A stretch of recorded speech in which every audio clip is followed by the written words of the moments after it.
바울이 밀레도에서 사람을 에베소로 보내어 교회 장로들을 청하니 오매 그들에게 말하되 아시아에 들어온 첫날부터 지금까지 내가 항상 여러분 가운데서 어떻게 행하였는지를 여러분도 아는 바니 곧 모든 겸손과 눈물이며 유대인의 관계로 말미암아 당한 시험을 참고 주를 섬긴 것과 유익한 것은 무엇이든지 공중 앞에서나 각 집에서나 꺼리낌 없이 여러분에게 전하여 가르치고 유대인과 헬라인들에게 하나님께 대한 회개와 우리 주 예수 그리스도에 대한 믿음을 증언한 것이라. 보라, 이제 나는 성령에 매여 예루살렘으로 가는데 거기서 무슨 일을 당할는지 알지 못하노라. 오직 성령이 각 성에서 내게 증언하여 결박과 환난이 나를 기다린다 하시나 내가 달려갈 길과 주 예수께 받은 사명 곧 하나님의 은혜의 복음을 증언하는 일을 마치려 하면은 나의 생명조차 조금도 귀한 것으로 여기지 아니하노라. 보라, 내가 여러분 중에 왕래하며 하나님의 나라를 전파하였으나 이제는 여러분이 다 내 얼굴을 다시 보지 못할 줄 아노라. 그러므로 오늘 여러분에게 증언하거니와 모든 사람 피에 대하여 내가 깨끗하니 이는 내가 꺼리지 않고 하나님의 뜻을 다 여러분에게 전하였습니다. 여러분은 자기를 위하여 또는 온 양떼를 위하여 삼가라. 성령이 그들 가운데 여러분을 감독자로 삼고 하나님이 자기 피로 사신 교회를 보살피게 하셨느니라. 내가 떠난 후에 사나운 이리가 여러분에게 들어와서 그 양떼를 아끼지 아니하며 또한 여러분 중에서도 제자들을 끌어 자기를 따르게 하려고 어그러진 말을 하는 사람들이 일어날 줄을 내가 아노라. 그러므로 여러분이 일깨어 내가 3년이나 밤낮 쉬지 않고 눈물로 각 사람을 훈계하던 것을 기억하라. 지금 내가 여러분을 주와 및 그 은혜의 말씀에 부탁하노니 그 말씀이 여러분을 능히 든든히 세우사 거룩하게 하심을 입은 모든 자 가운데 기업이 있게 하시리라. 내가 아무의 은이나 금이나 의복을 탐하지 아니하였고 여러분이 아는 바와 같이 이 손으로 나와 내 동행들이 쓰는 것을 충당하여 범사에 여러분에게 모본을 보여준 바와 같이 수고하여 약한 사람들을 돕고 또 주 예수께서 친히 말씀하신 바 주는 것이 받는 것보다 복이 있다 하심을 기억하여야 할지니라. 이 말을 한 후 무릎을 꿇고 그 모든 사람들과 함께 기도하니 다 크게 울며 바울의 목을 안고 입을 맞추고 다시 그 얼굴을 보지 못하리라 한 말로 말미암아 더욱 근심하고 배에까지 그를 전송하니라. 아멘. 사도행전 20장은 바울의 3차 전도 여행에 이제 막바지를 나타내 주고 있습니다. 19장에 에베소에서 일어났던 일들에 대해서 기록하고 난 다음에 그는 이제 에베소를 떠나 이제는 마게도냐로 가게 됩니다. 원래 에베소에서 고린도, 아가야 지방, 헬라 지방으로 가려고 했지만 고린도 전서와 후서, 이제 전서를 쓰고 난 다음에 고린도 후서를 쓰게 된 동기가 고린도 교회로 갈 수 없음을 알게 됩니다. 아볼로를 통해서. 그래서 고린도 교회에 많은 문제가 있음을 알고 가지 못하여 그는 할 수 없이 위에 마게도냐 지방으로 먼저 가게 됩니다. 그래서 마게도냐에 가서 아주 간단하게 여기 1절에 그냥 지나가면서 하는 표현으로 나와 있습니다만 여러 말로 제자들에게 권하고 2절에 그 다음에 곧바로 헬라에 이르러, 헬라는 아가야 지방입니다. 바로 아덴과 고린도가 있는 그런 곳이죠. 여기에 이르러 거기 석 달 동안 있다가 아마도 2차 전도 여행 때 1년 반 동안 있었던 고린도, 이곳에서 다시 석 달을 머물렀다라고 말하고 있습니다. 근데 그 내용은 쓰지 않고 있다가 바로 이제는 배 타고 수리아로 가고자, 이제는 수리아는 자신이 보낸 안디옥을 말합니다. 복귀하려고 하는 거죠. 그래서 고린도는 지금의 그리스인데 배를 타고 가면 훨씬 수월하기 때문에 배를 타고 이 수리아 안디옥으로 가려고 했는데, 유대인들이 자기를 해하려고 공모함으로 다시 본래 돌아왔었던 마게도냐로 거꾸로 다시 들어가게 됩니다. 마게도냐로 거쳐 드로아로 다시 아시아로 거쳐 이제 수리아로 오겠다라고 계획을 수정하게 됩니다. 바울이 하나님의 말씀을 들고 복음을 전도하러 갈 때 어떻게 이 모든 장소를 생각하고 다녔을까라고 할 때는 딱 두 가지밖에 없습니다. 말씀을 통해서 우리가 보게 되면 성령께서 지시하심, 이렇게 가라 저렇게 가라, 꿈으로 오든 환상으로 오든 말씀으로 오든 성령께서 지시하심과 한 가지 또는 또 다른 한 가지는 바로 유대인들의 자기를 죽이려고 공모하는 핍박 때문에 어쩔 수 없이 피하여 갈 때 이 두 가지가 바울이 움직이게 되는, 성을 가게 되는 동기가 됩니다.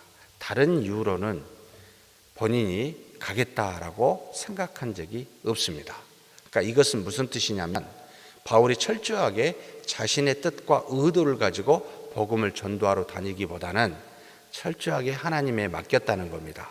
직접적으로 역사하시는 성령의 인도하심과 간접적으로 환경을 통해 역사하시는 그 하나님의 뜻, 핍박, 있을 수가 없는 상황이 되었을 때 그것을 피해가면서 복음을 증거하게 됩니다. 사랑하는 성도 여러분, 교회에서 무슨 직분을 받을 때 내가 이렇게 저렇게 하나님이 우리의 마음에 소원을 주어 자원하게도 하십니다. 그런데 에베소의 말씀을 통해서 가만히 살펴보면 하나님은 어떤 하나님이십니까? 만물 위에 계신 하나님이십니다. 만물과 함께 계시는 하나님이십니다. 만물 속에 만물을 통하여 계시는 하나님이십니다. 하나님은 그래서 무소부재라라고 말한 이유가 거기에 있습니다. 마음속에 계신 하나님은 소원을 주어 행하시기도 하지만 항상 이것만 갖고 행하는 것은 아니라는 겁니다. 초월에 계신 하나님이 우리의 의지와 상관없이 막아버립니다. 환경을 통해서. 그래서 이것 또한 하나님의 인도하심이기도 합니다. 때로는 마음에 소원을 주지도 않고 환경을 통하여 막지도 아니한데 우리와 여러 가지로 대화를 통해서 만물과 함께 계시는 하나님과 더불어 교통하며 우리에게 뜻을 알려주게 됩니다. 그래서 이와 같은 모습으로 우리에게 응답하시니 항상 마음의 소원만 강구하신 분이 있으세요. 마음에 소원이 없으면 움직이지 않는다. 여러분, 하나님은 그렇게 제한되게 생각하지 않으셨으면 좋겠습니다. 우리의 의지와 상관없이 강권적으로도 환경을 통하여 역사하기도 합니다. 또한 우리의 친구가 되어 물어볼 때마다, 기도할 때마다 이렇게 저렇게 생각하면서 우리를 이끄시기도 합니다. 그러니 열어놓으십시오. 하나님이 우리를 통하여 언제든지 어디서든지 역사하실 수 있도록 열어놓으심이 현명합니다. 우리가 경험한 과거의 신앙의 모습에 여러분이 고착화되면 하나님의 역사도 그 범주 안에 고착화되어 줄 수밖에 없습니다. 하나님은 초월해 계십니다. 무슨 방법으로든 우리에게 말씀하실 이 방법적인 측면들이 너무나 다양하기에 어디든지 계시기에 무소부재하십니다. 경험을 그래서 의지하지 말라라고 하는 이유는 하나님은 그것으로 제한되어 줄 수 없기 때문에 무엇으로든 역사가 가능하기 때문에 그렇습니다. 사도 바울 선생이 성령의 음성을 듣기도 하고 베드로도 꿈을 보기도 하고 또 먼 곳에 복음이 들었다는 소식을 듣고 확인해야 되니까 마치 교제하며 그 예루살렘의 지도자들이 교통하며 하나님과 더불어 마치 말씀을 나누듯이 보내자라고 결의하시, 또는 어려운 환난을 통하여 비켜서 가도록 하듯이 다양한 방법으로 역사하신다는 것을 기억하셨으면 좋겠습니다. 그리고 난 다음에 이렇게 마게도냐로 가서 다시 배를 타고 건너 처음에 마게도냐 환상을 봤던 드로아에 이 바울이 도착하게 됩니다. 드로아에서 잠깐 있다가 가기 위해서 그곳에서 복음을 전하는데 강론하게 되는데 시간이 많지 않기 때문에 밤늦게까지 복음을 전합니다. 위층이 환할 때까지. 그래서 늦게까지 하니까 3층에서 말씀을 듣고 있던 유두고가 그만 졸다가 창틀에 걸쳐 앉아서 떨어졌습니다. 좋게 앞에 앉았으면 괜찮았을 텐데 꼭 뒤에 앉은 사람들이 말썽을 이렇게 일으키는 데 싶습니다. 이럴까 저럴까 하다가 졸다가 그만 떨어져서 바울이 최초로 죽은 자를 살리는 놀라운 역사가 여기에 나타납니다. 예수님 외에 제자들이 죽은 자를 살리는 일을 보여주신 모습이기도 합니다. 저는 믿습니다. 성령이 우리를 통하여 무슨 일이든지 할 수 있습니다. 심지어 죽은 자도 살릴 수 있을 거라고 믿습니다. 그런데 절대로 우리의 뜻대로는 안 된다는 거죠. 철저하게 하나님의 의도된 대로 합니다. 그래서 우리가 원하는 대로 병을 낫고 원하는 대로 귀신을 쫓아내고 원하는 대로 사람을 살리는 것이 아니라 우리보다 훨씬 지혜로우신 하나님께서 필요할 때만 우리에게 그와 같은 능력을 나타내실 수가 있습니다. 그러니 우리의 능력 밖에 있으니 하나님 마음을 열고 우리를 마음껏 사용하여 주십시오. 이렇게 사용하시나 저렇게 사용하시나 당신의 뜻대로 하여 주십시오라고 열린 수동적 자세가 되는 것이 바람직하고 성경적입니다. 적극적인 자세로 하나님께 간구하여 하나님의 뜻에 앞서지 않는 저와 여러분이 되었으면 좋겠습니다. 반대로 아니다, 지금은 나타나지 않는다 라고 완전히 성령의 역사를 단절시키는 것도 우리의 고집이기도 합니다. 수동적으로 맡기십시오. 우리보다 지혜롭고 모든 심령을 감찰하시는 하나님께서 필요하시면 하니 그것도 감사하고 필요하시니까 안 하심이니 그것도 감사하더라. 그래서 믿음이란 모든 걸 맡겨놓고 당신 뜻대로 하십시오라고 하는 자세입니다. 그러니 너무나 적극적으로 앞서지도 너무나 뒤에 있어도 아니라 동행하는 저와 여러분이 되었으면 좋겠습니다. 그렇게 살리고 난 다음에 이제는 바울이 그곳을 거쳐서 상당히 여러 군데를 이제 가게 됩니다. 지나게 되는데 드로아, 아소, 미둘레네, 기오, 사모, 밀레도까지 가게 됩니다. 이 밀레도까지 와서 다시 배를 타고 이제는 예루살렘을 거쳐 수리아로 가려고 하는데 예루살렘에 가기 전에 여기 보니까 이 바울의 일행과 그러니까 동행하며 가는 일행이 있음을 보게 됩니다. 베레아 사람 부로의 아들 소바더 4절에 지금 나와 있습니다만 데살로니가 사람 아리스다고와 세군도 더베 사람 가이오와 디모데 아시아 사람 두기고와 드로비모 그러고 항상 이 지금 사도행전을 우리의 일행이라고 쓰면서 누가가 지금 들어가 있는데 자기는 쏙 빼놓고 써놨어요. 어찌됐든 바울은 혼자가 아니라 동역자와 함께 여러 사람과 더불어 다니고 있습니다. 사랑하는 성도 여러분, 주의 일을 감당하는 것은 오직 믿음으로만 감당하고 믿음의 사람들이 함께 동역하며 하는 겁니다. 혼자 하는 것 절대 아닙니다. 그러니 당신 혼자 하세요. 나는 아니에요. 라고 제발 뒤로 물러나지 않으셨으면 좋겠습니다. 저 혼자 내버려 두지 마셨으면 좋겠습니다. 여기 계신 모든 헌신하신 그 부서에 누군가 여러분 홀로 사역하도록 내버려 두지 마십시오. 동역자가 있습니다. 지금 이렇게 왜 누가가 많은 사람을 써놨을까? 예루살렘에 지금 기근이 있어 그들이 지금 어려움을 당한다는 걸 알고 베레아에서 데살로니가에서 에베소에서 고린도에서 전부 다 연보 헌금을 가져다가 이 사람들이 지금 함께 가지고 가고 있는 모습입니다. 그러면서 이 동역과 함께 나중에 예루살렘에서 봉변당한 사람이 있었고 에베소에서도 봉변당한 사람이 있고 뒤에 두기고는요 어떤 사람이 된지 아십니까? 에베소서 골로새서, 빌레몬서, 디도서를 바울이 쓴 것을 전달해 주는 바울의 위대한 동역자가 끝까지 감옥에까지 가는 동역자가 되기도 합니다. 참 소중한 사람들입니다.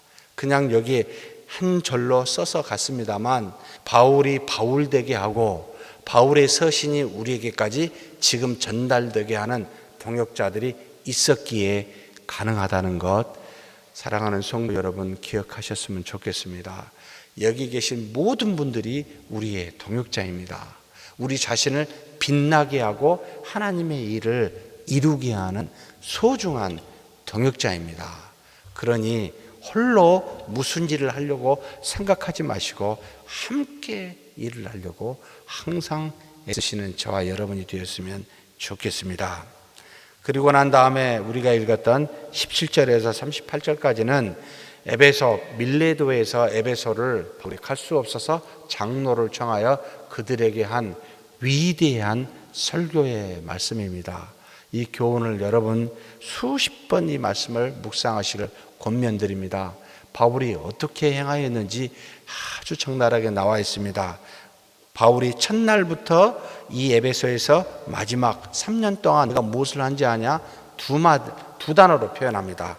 겸손과 눈물이다. 겸손, 자기 자신을 하나님의 보시기에 죄인이라는 걸 깨닫고 아는 상태를 말합니다. 낮아진다는 개념은 아닙니다.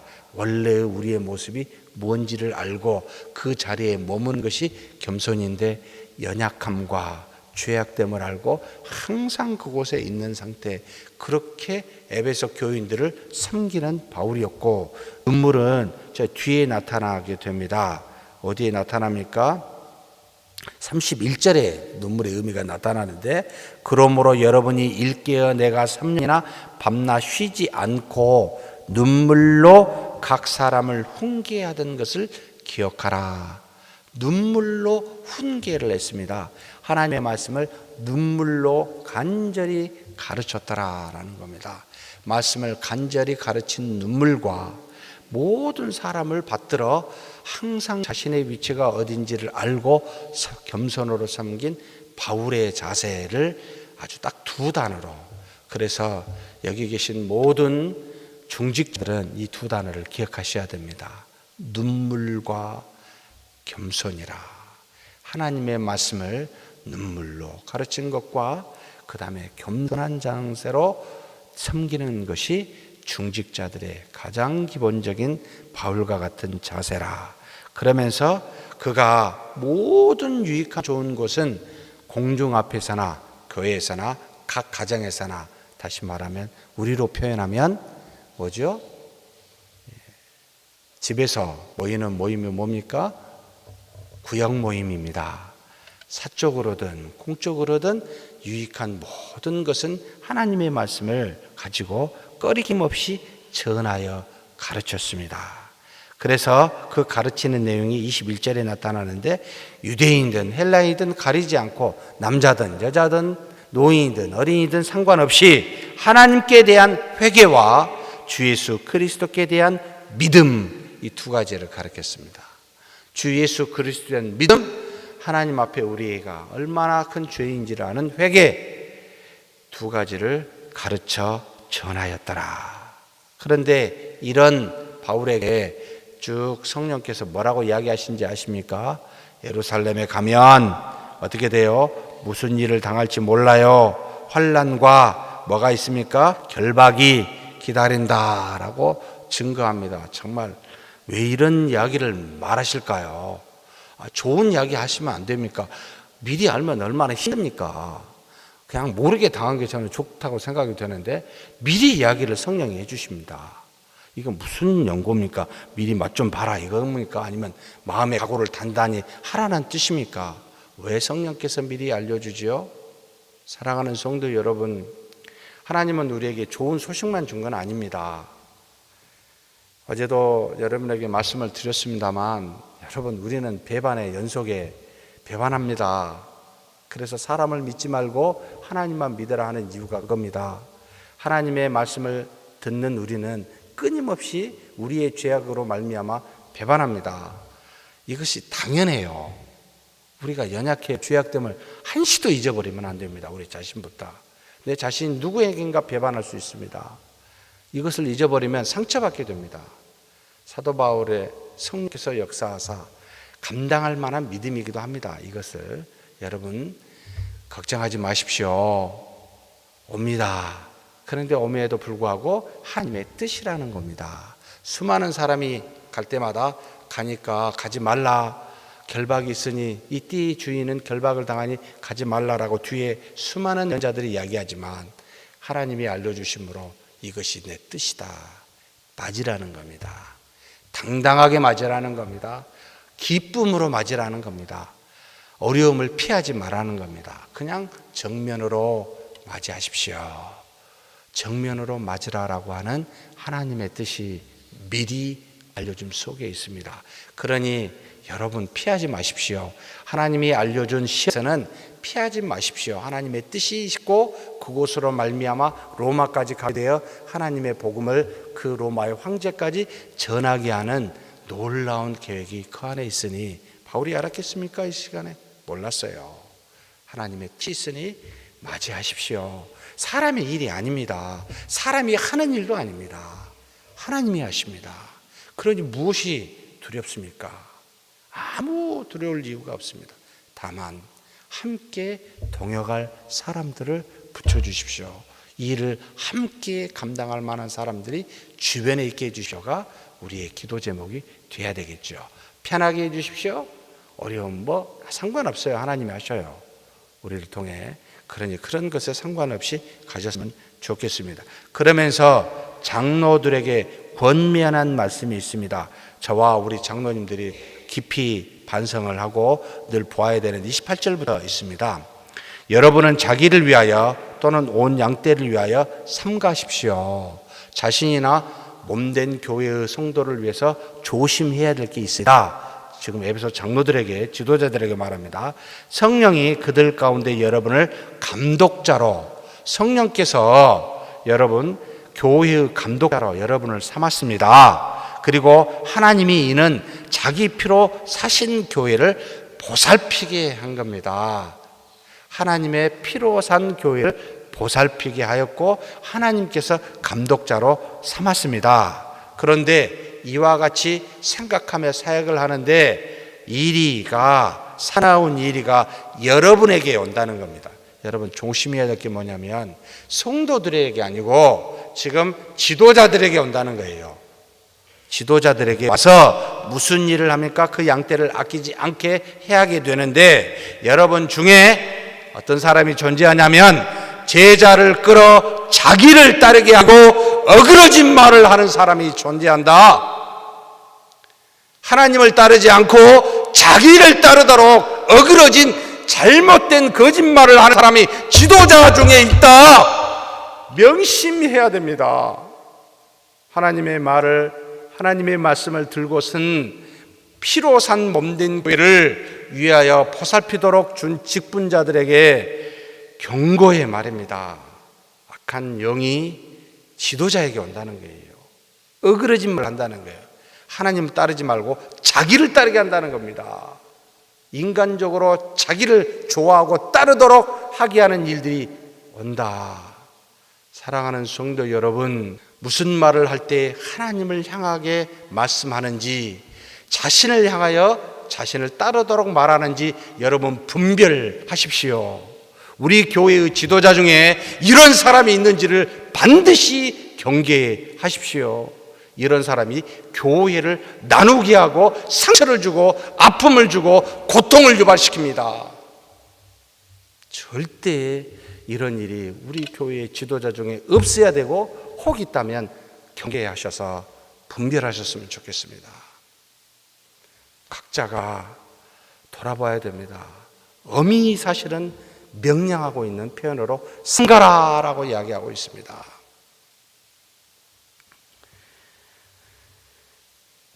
그렇지 않는 저와 여러분이 되었으면 좋겠습니다. 그러면서 내가 여러분을 주와 및 그 은혜의 말씀에 부탁하노니 그 말씀이 여러분을 능히 든든히 세우사 거룩하게 하심을 입은 모든 자 가운데 기업이 있게 하시리라. 32절입니다. 우리를 든든히 세우는 것은 절대 사람이 아닙니다. 두 가지밖에 없습니다. 주와 주의 말씀입니다. 주의 말씀, 그 은혜의 말씀에 부탁하고, 그래서 말씀이 여러분을 능히 든든히 세우사. 하나님의 말씀이 우리를 세웁니다. 말씀에 집중하는 저와 여러분이 되기를 주의 이름으로 축복합니다. 하나님 아버지 감사합니다. 우리를 하나님의 자녀 삼으셨고 하나님의 몸된 교회에 여러 가지 직분을 허락하시니 감사합니다.